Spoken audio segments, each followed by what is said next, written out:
Hello students, welcome to science class. I am Rashmi here from Raj International School and today I am going to start chapter number 7 and the name of the chapter is Conservation of Plants and Animals. So students, इस chapter में हम plants को और animals को conserve करने की क्यों need है और किस तरीके से उनको conserve किया जाता है, गवर्नमेंट क्या क्या पॉलिसी या क्या क्या चीजें उनके प्रोटेक्शन के लिए करती है, वो सारा चीजें हम डिस्कस करेंगे. पहले हमें इस चीज को समझने की नीड है कि what's the meaning of conservation. Conservation means सुरक्षा प्रदान करना किसी चीज को, ठीक है, उसको प्रिजर्व करना. सो हम यहाँ पर देख सकते हैं process of keeping and protecting something from damage. किसी भी चीज को नुकसान होने से बचाने के लिए उसको जो प्रोटेक्शन दी जाती है उसी को ही हम कंजर्वेशन बोलते हैं. तो इस चैप्टर में हम क्या पढ़ेंगे, क्योंकि हम प्लांट्स और एनिमल्स यानी कि जो वाइल्ड लाइफ है उसको हमें कैसे प्रोटेक्ट करना चाहिए और किस तरीके से हम हमारा इन्वॉल्वमेंट होने से ह्यूमन बीइंग हम कैसे उनको नुकसान पहुंचा रहे हैं और नेचर में जो इम्बैलेंस क्रिएट हो रहा है वो हमारे लिए हार्मफुल है. तो गवर्नमेंट भी बहुत सारी चीजें या प्राइवेट एजेंसीज करती हैं. वाइल्ड लाइफ सेंचुरी बनी हुई है, नेशनल पार्क बने हुए हैं, बायोस्फीयर रिजर्व है, ये सारी चीजें हैं. तो किस तरीके से उनको नुकसान हो रहा है और हमने क्या क्या हम कर रहे हैं उनके लिए, तो हम वन बाय वन एक एक चीज को डिस्कस करेंगे. तो फर्स्टली क्या है कि कोई भी हमें यहाँ पे ये समझना जरूरी है कि वाइल्ड लाइफ है या वाइल्ड प्लांट्स और एनिमल्स हैं, वो अपने नेचुरल एनवायरनमेंट में जो उनका नेचुरल हैबिटेट होता है, हैबिटेट मींस लिविंग प्लेस जहां पर हम रहते हैं, ठीक है. तो वाइल्ड प्लांट्स और एनिमल्स जिस भी एनवायरनमेंट में रहते हैं वो वहां पे बहुत अच्छे से फ्लरिश करते हैं. मींस उनको वहां पे बहुत एंजॉय आता है, उनको मींस वो अच्छे से वहां पे ग्रोथ कर पाते हैं, चाहे वो प्लांट्स की रिगार्डिंग बात हो या एनिमल्स हो. और उनके लिए सबसे बड़ा जो खतरा आजकल हो रहा है वो ये है कि डिफॉरेस्टेशन है. मींस उनकी जो स्पीसीज को जो खतरा है वो एक्सटिंक्ट हो रही हैं, चाहे वो प्लांट्स हो या एनिमल्स हो. एक्सटिंक्ट का मतलब विलुप्त हो जाना. तो जब हम उनका हैबिटेट ही छीन लेंगे तो वो रहेंगे कहाँ पर, और जब रहने के लिए उनको जगह नहीं मिलेंगी तो धीरे धीरे क्या होंगे, वो उनकी डेथ होने लग जाती है, वो मर जाते हैं और वो कुछ टाइम बाद वो बिल्कुल विलुप्त गायब ही हो जाती है ना. तो जैसे हम इसको जो हमारे सबसे बड़ा जो खतरा है वो क्या है, डिफॉरेस्टेशन है. डिफॉरेस्टेशन क्या होता है? Deforestation cutting down of trees on a large scale. बहुत बड़े पैमाने पर पेड़ों को काट देना. बहुत सारे फॉरेस्ट हैं, बहुत सारे जंगल हैं, वहां पे बहुत सारे बड़े बड़े जो है ट्रीज होते हैं, साल के, सागवान के, शीशम के, है ना, बहुत सारे ट्रीज हैं. और पेड़ों पर जो भी वाइल्ड जो एनिमल्स हैं वो बहुत अच्छे से अपना बिल बनाकर रह रहे हैं या नेस्ट बनाकर रह रहे हैं, तो उनको एक नेचुरल हैबिटेट मिल रहा है, एक नेचुरल एनवायरनमेंट मिल रहा है. जब हमने पेड़ों को ही काट देंगे तो क्या होगा, हमने उनका नेचुरल एनवायरनमेंट या नेचुरल हैबिटेट छीन लिया, उसके बाद वो नहीं सर्वाइव कर पाएंगे वो, है ना. तो डिफॉरेस्टेशन की डेफिनेशन क्या होती है, तो पहले हम ये समझेंगे कि cutting down of trees on a large scale. अब डिफॉरेस्टेशन की नीड क्या है, हम पेड़ों को क्यों काटते हैं, पेड़ों को क्यों काट रहे हैं, क्योंकि इसमें हमारा कुछ लालच है या हम अपने कुछ हमें पेड़ों से कुछ मिलता है. जैसे कि अगर हम बात करें कि कुछ कॉजेज हैं, कुछ कारण हैं डिफॉरेस्टेशन की. नंबर वन हम अगर बात करें टू ऑब्टेन वुड, लकड़ी मिलती है पेड़ों से हमें, और उस लकड़ी का हम यूज कहाँ करते हैं, डोर बनाने में, विंडो बनाने में, है ना. तो इस तरीके से मींस फर्नीचर बनाने में हम उस लकड़ी का यूज करते हैं. To obtain wood as a fuel. Second thing की मीन्स जैसे जो भी हमारी इंडस्ट्रीज में समझिए आप, फर्नेस जो होती है भट्टियों में एज ए फ्यूल हम जो है लकड़ी का यूज करते हैं. हम घरों में भी लकड़ी का यूज करते हैं जलाने में, खाना बनाने के लिए. तो इस तरीके से उसका एज ए फ्यूल भी लकड़ी का यूज होता है. और थर्ड थिंग कि पेड़ों की जो लकड़ियां हैं उससे हम उसके जो वुड पल्प जो होता है उस पल्प का यूज पेपर बनाने में भी किया जाता है, ठीक है. तो तीन तो ये हो गई. चौथा ये है कि जस्ट हमारी पॉपुलेशन बढ़ रही है, तो जैसे जैसे पॉपुलेशन बढ़ रही है तो हमें रहने के लिए जगह चाहिए, हमें स्पेस चाहिए, तो और इंडस्ट्रीज भी सेटअप करने के लिए प्लेस चाहिए होता है. तो उन सब चीजों के लिए भी पेड़ों को काटा जाता है, to set up the industries and to make the buildings also. तो घरों के लिए भी स्पेस चाहिए, तो उस सब चीजों के लिए हमें जो है हम डिफॉरेस्टेशन करते हैं. मीन्स हम पेड़ों को बहुत बड़े पैमाने पर काट देते हैं सिर्फ अपने स्वार्थ के लिए. क्लियर.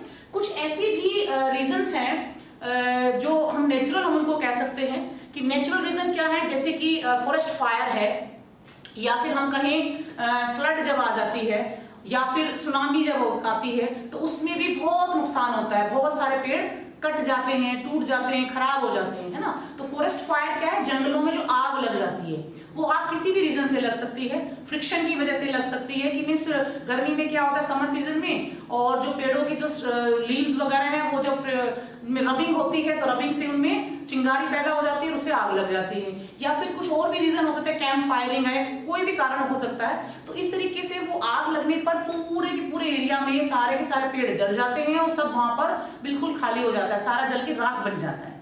ठीक है, तो these are the natural causes. Natural causes भी हमने पढ़ लिया, और हम अपने स्वार्थ के लिए या हम अपने फायदे के लिए कैसे कैसे पेड़ों को काट रहे हैं वो भी हमने डिस्कस किया। अब मेन चीज ये है कि ठीक है हमने पेड़ों को काटा, उसका कॉन्सिक्वेंसेस मींस उसका इंपैक्ट जो है ना, कॉन्सिक्वेंसेस का मतलब होता है इफेक्ट्स, उसका प्रभाव क्या पड़ रहा है। तो कॉन्सिक्वेंसेस ऑफ डिफोरेस्टेशन, कि डिफोरेस्टेशन तो हम कर रहे हैं, उसका हम पर, हमारी रूटीन लाइफ पर, हमारे एनवायरनमेंट पर, ठीक है, हमारे नेचर पर क्या इंपैक्ट पड़ रहा है, अच्छा पड़ रहा है कि बुरा पड़ रहा है ना, अच्छा नहीं पड़ रहा है, बुरा ही है। तो किस किस तरीके से वो चीजें हम देखते हैं। Shortage of would and other forest products. तो शॉर्टेज ऑफ वुड मींस कि अगर पेड़ों को काट देंगे तो लकड़ी कहां से मिलेगी, फिर हमें कम हो जाएगी, तो शॉर्टेज होगी, तो फिर हमने जो हम लकड़ी का use as a fuel use कर रहे हैं, फर्नीचर बनाने में कर रहे हैं, वो सब चीजें हम नहीं कर पाएंगे। ठीक है ना। और दूसरा है कि अदर फॉरेस्ट प्रोडक्ट्स। तो अदर फॉरेस्ट प्रोडक्ट्स कौन से हो गए, जिस पेड़ों से हमें लाख मिलता है, पेड़ों से हमें मींस हनी जो है, हनी कॉम्ब जो है, मधुमक्खी जो छत्ता बनाती है वो पेड़ों पर बनाती है, तो वो चीजें नहीं हो पाएंगी, है ना। जो गम मिलता है, गोंद जो है वो भी पेड़ों से मिलता है। इसके अलावा आपको पता होगा रबड़ प्लांट से जो हमें लेटेक्स मिलता है ना, मिल्की सब्सटेंस जो मिलता है उसका रबड़ बनाने में यूज किया जाता है। तो इस तरह से और भी बहुत सारे ऐसे फायदे हैं, बेनिफिट हैं जो कि पेड़ों से हमें मींस ऐसी उनकी बार्क से, उनकी लीव से, उनके स्टैम से ऐसे मटेरियल को हम ऑब्टेन करते हैं जो कि आगे दवाइयां बनाने में यूज होती हैं, आयुर्वेद में जिनका बहुत यूज है ना। तो जब पेड़ ही नहीं होंगे तो फिर हमें वो चीजें नहीं मिल पाएंगी, तो वो हमें उनकी दिक्कतों का सामना करना पड़ेगा। Second one is global warming. अब ये देखिएगा ग्लोबल वार्मिंग जो है, ये आपने ग्लोबल का मतलब ग्लोब, और ग्लोब क्या है, ग्लोब क्या है, globe is the model of the earth, है ना। तो अर्थ का मॉडल, और वार्म मींस गर्म होना। तो ग्लोबल वार्मिंग मींस कि अर्थ गर्म कैसे हो रही है, पेड़ों का उससे क्या लिंक है। देखिए जो प्लांट्स हैं, जो ट्रीज हैं, वो क्या करते हैं बेसिकली, हम लोग ह्यूमन बीइंग CO2 को क्या करते हैं, एक्सहेल करते हैं, और ऑक्सीजन को इनहेल करते हैं। ठीक है, ऑक्सीजन हमारी बॉडी के लिए, हमारी ब्रीदिंग प्रोसेस के लिए, हमारे रेस्पिरेशन प्रोसेस के लिए बहुत जरूरी है। क्लियर। तो जो CO2 जो हम एक्सहेल करते हैं, उस CO2 का यूज प्लांट्स क्या करते हैं, फोटोसिंथेसिस प्रोसेस में उसको यूज कर लेते हैं, खाना बनाने में उसको यूज करते हैं। ठीक है। अब जब ट्रीज ही नहीं होंगे तो वो CO2 का जो अमाउंट है या CO2 का जो क्वांटिटी है वो नेचर में, एनवायरनमेंट में बहुत ज्यादा हो जाएगी। ठीक है, मींस अगर हम देखें तो ये इम्बैलेंस क्रिएट हो गया है, ह्यूमन बीइंग उतने ही है, पॉपुलेशन उतनी ही है, ठीक है जी, और पेड़ हो गए हैं कम, तो हम जो चीज एक्सहेल कर रहे हैं उसको लेने वाले जो हमारे पास जो प्लांट्स है वो क्या है, उनकी क्वांटिटी या उनका नंबर जो है वो क्या है, कम है। तो प्लांट्स जब CO2 को नहीं ले पाएंगे तो एनवायरनमेंट में CO2 बढ़ जाएगी। CO2 क्या होता है, ग्रीन हाउस गैस है। CO2 जो अर्थ पर जो सनरेज आती हैं और सनरेज आकर जो अर्थ सरफेस से टकराकर रिफ्लेक्ट हो जाती हैं, उन रिफ्लेक्टेड सनरेज को ट्रैप कर लेता है। CO2 में ट्रैपिंग की, उनको अपने अंदर मींस एब्जॉर्ब कर लेना या ट्रैप कर लेना, ये समझ लीजिए आप। तो जब CO2 का अर्थ सरफेस के बाहर सराउंडिंग में या एटमॉस्फेयर में CO2 का लेवल बढ़ गया है, तो CO2 क्या करेगा, उसको ट्रैप कर लेगा, सारी की सारी जो हीट रेडिएशंस हैं या सनरेज जो हैं, और उससे क्या होगा, अर्थ का टेम्परेचर बढ़ रहा है। और इस अर्थ के टेम्परेचर के बढ़ने से ही उसको हम क्या बोल रहे हैं, ग्लोबल वार्मिंग बोल रहे हैं। हमारी अर्थ गर्म हो रही है, टेम्परेचर बढ़ रहा है। तो टेम्परेचर बढ़ने का नुकसान क्या है भाई, यहाँ पे हमें जो ग्लेशियर्स हैं, है ना, या पोलर रीजन्स पे जहां पर कि बिल्कुल माइनस में टेम्परेचर रहता है और बिल्कुल आइस जो है वो फ्रोजन स्टेट में होती है, तो धीरे धीरे टेम्परेचर बढ़ने से वो आइस क्या हो रही है, मेल्ट होना शुरू हो गई है। और मेल्ट होते होते उसका पानी में जब वो कन्वर्जन होगा, वो आइस जो है सॉलिड स्टेट में और उससे लिक्विड में जब आएगी, तो जितनी भी वाटर बॉडीज हैं, समुद्र है, रिवर्स हैं, उनमें पानी का लेवल बढ़ेगा। और पानी का लेवल बढ़ने के बाद एक समय ऐसा भी आ सकता है कि बहुत ज्यादा लेवल बढ़ जाए, और लेवल ज्यादा बढ़ने से क्या करेगा, वो ओवरफ्लो हो जाएगा, तो बाहर निकलेगा जब पानी, तो नियर बाई जब सिटीज में सब कहीं जब हो जाएगा तो मीन्स फ्लड आ जाएगी, बाढ़ आ जाएगी, और इस तरीके से पानी ही पानी जब सब कहीं होगा तो क्या होगा, हमारे लिए सर्वाइव करना मुश्किल हो जाएगा। तो global warming is also linked with the deforestation. तो डिफोरेस्टेशन का पेड़ों को काटने से ये नुकसान भी हो रहा है। डायरेक्टली हम सब सिर्फ सोचते हैं कि पेड़ों को हमने काट दिया तो क्या हो रहा है, हमें लकड़ी नहीं मिल रही है, हमें कोई दवाइयां नहीं हम ऑब्टेन कर पा रहे हैं, हम पेपर नहीं बना पा रहे हैं, या सब चीजें। लेकिन ये चीजें हमें बहुत समझना जरूरी है कि हमारे ऊपर, हमारे एनवायरनमेंट पर उसका क्या इंपैक्ट आ रहा है, और उसका बहुत ही बैड इंपैक्ट चल रहा है। Third one is the soil erosion and desertification. देखिए बहुत सारे नए नए टर्म्स यहाँ पे आए हैं, और कुछ टर्म्स को आप पहले पढ़ भी चुके हैं अपनी प्रीवियस क्लासेस में। तो सॉइल इरोजन क्या होता है? सॉइल इरोजन होता है कि the removal of upper most layer of the soil. Soil profile में बेसिकली सारी लेयर हम पढ़ते हैं वन बाय वन, है ना, टॉप लेयर, सब सॉइल, है ना, सबस्ट्रेटम, ये सारी चीजें। जो सबसे ऊपर वाली जो लेयर होती है, टॉप लेयर, उसमें ह्यूमस की क्वांटिटी ज्यादा होती है ना, सबसे ज्यादा फर्टाइल लेयर होती है। पेड़ क्या करते हैं, प्लांट्स या कोई भी ट्री है, उनकी जो रूट्स होती हैं वो सॉइल पार्टिकल्स को बाइंड करके रखती हैं, बांध कर रखती हैं वो, ठीक है, उस पर चिपक जाते हैं पार्टिकल्स, तो मिट्टी को बांध के रखेगी, स्ट्रेंथ मिलती है, मींस वहां पे वो चिपकी रहेगी, और बाइंडिंग प्रोसीजर जो है वो बहुत अच्छे से हो पाता है due to the presence of the trees.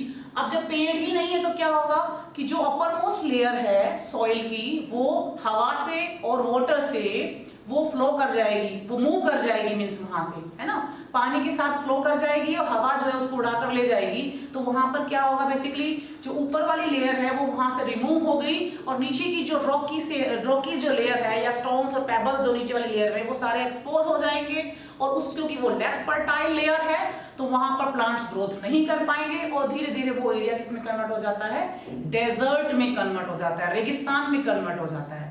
और इस प्रोसेस को, इस स्लो प्रोसेस को, जो डेजर्ट में कन्वर्ट हो रहा है एरिया, उसको हम बोलते हैं डेजर्टिफिकेशन। तो डेजर्ट में क्या होता है, बेसिकली जो भी रेगिस्तान है वहां पर प्लांटेशन बहुत कम होती है, बहुत ही कम होती है, और क्योंकि वहां पे जो है बेसिकली हम ये कह सकते हैं कि फर्टिलिटी जो है सॉइल की वो क्या है, वो लेस फर्टाइल सॉइल है। Fourth one is the frequent flooding. तो फ्लड किसको बोलते हैं, बाढ़ को।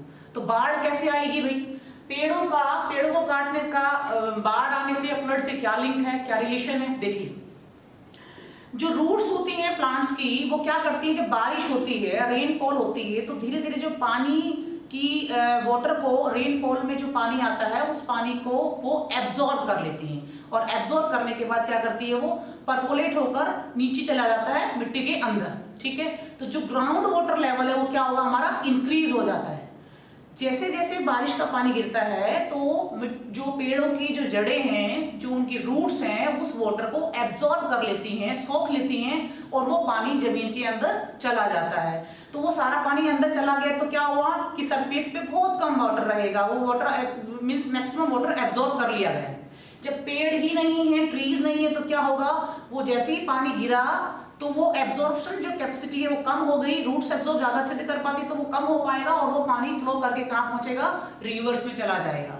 रिवर्स में एक लेवल तक पानी है, अब उसमें पानी ज्यादा आएगा तो क्या होगा, बेसिकली अब एक ग्लास में वाटर है और उसमें आपने ऊपर तक फुल कर दिया, उसमें और पानी अगर डाल रहे हैं अप टू द ब्रिम, तो क्या होगा, वो एक्स्ट्रा वाटर बाहर निकल के आएगा। तो ऐसे ही रिवर्स में एक लेवल तक पानी उसमें है ऑलरेडी, जब ज्यादा पानी उसमें आ जाएगा तो पानी बाहर फ्लो करेगा, और वो क्या होती है, उसी को हम बाढ़ बोलते हैं। वो आसपास के गांवों में, सिटीज में वो पानी घुस जाएगा, चला जाएगा, और बाढ़ आ जाएगी, तो फिर बहुत नुकसान होता है हमें, है ना। तो डिफोरेस्टेशन जो है वो फ्लडिंग में भी जो है उसका मेन रोल है, अगर पेड़ों को काटते हैं तो बाढ़ भी आ जाती है। Next one is the fifth one, affects the water cycle. Water cycle को कैसे अफेक्ट कर रहा है ना, वाटर साइकिल पर क्या बुरा इंपैक्ट पड़ रहा है डिफोरेस्टेशन का। देखिए बारिश को लाने में पेड़ों का बहुत इंपॉर्टेंट रोल है। कैसे इंपॉर्टेंट रोल है, देखिए पेड़ों को जो प्लांट्स की जो लीव्स होती हैं वो एक्सेस वाटर को ट्रांसपिरेशन प्रोसेस से लॉस करती रहती हैं in the form of water vapour. देखिए कैसे क्या होता है कि किसी भी प्लांट की रूट्स ने पानी को एब्जॉर्ब किया, ठीक है, और वो वाटर कहाँ पहुंचता है, लीव्स तक पहुंचता है, क्योंकि लीव्स क्या है, हमारी किचन है, खाना वहीं बन रहा है, तो रॉ मटेरियल मींस पानी और मिनरल्स जो चाहिए वो वहां पहुंचेंगे। ठीक है जी।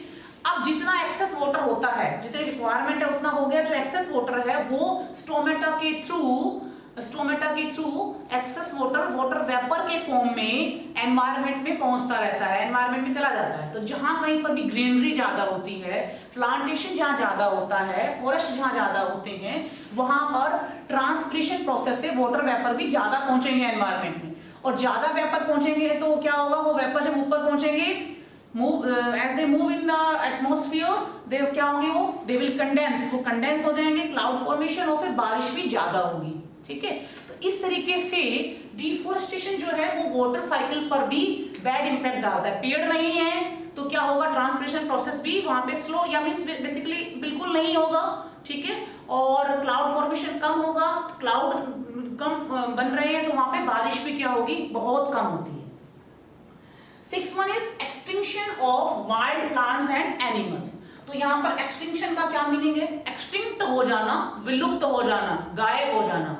तो सिंपल सी चीज है कि अगर पेड़ ही नहीं है, नेचुरल हैबिटेट नहीं है, किसी का घर ही छिन जाएगा तो वो कैसे सरवाइव करेगा, है ना। तो एनिमल्स के लिए सरवाइव करना मुश्किल हो जाता है, प्लांट्स के लिए सरवाइव करना मुश्किल हो जाता है। कुछ ऐसे छोटे प्लांट्स होते हैं, है ना, कि जो पर्टिकुलर एनवायरनमेंट में ही पाए जा रहे हैं, फॉरेस्ट में, जंगल में ही ग्रो कर रहे हैं वो, और हमने पूरे जंगल को साफ कर दिया है बिल्कुल, तो वो जो प्रजाति या स्पीसीज जो वहां पे पर्टिकुलर थी, है ना, कोई वाइल्ड एनिमल है, सपोज एक स्पेशल टाइप का कोई एनिमल है, कोई बर्ड है, और वो वहां पर किसी पेड़ पर रह रहा है और हमने पेड़ ही काट दिए, तो वो कहाँ जाएगा, वो तो फिर डेथ हो जाएगी उसकी। तो इस तरीके से कुछ ऐसी प्रजातियां वाइल्ड प्लांट्स और एनिमल्स की एक्सटिंक्ट भी जो है हो जाती हैं। ठीक है, तो this is all about the conservation, deforestation, and we discussed about the effects of deforestation. This is all about the deforestation and its causes and effects also. Thank you. Have a nice day.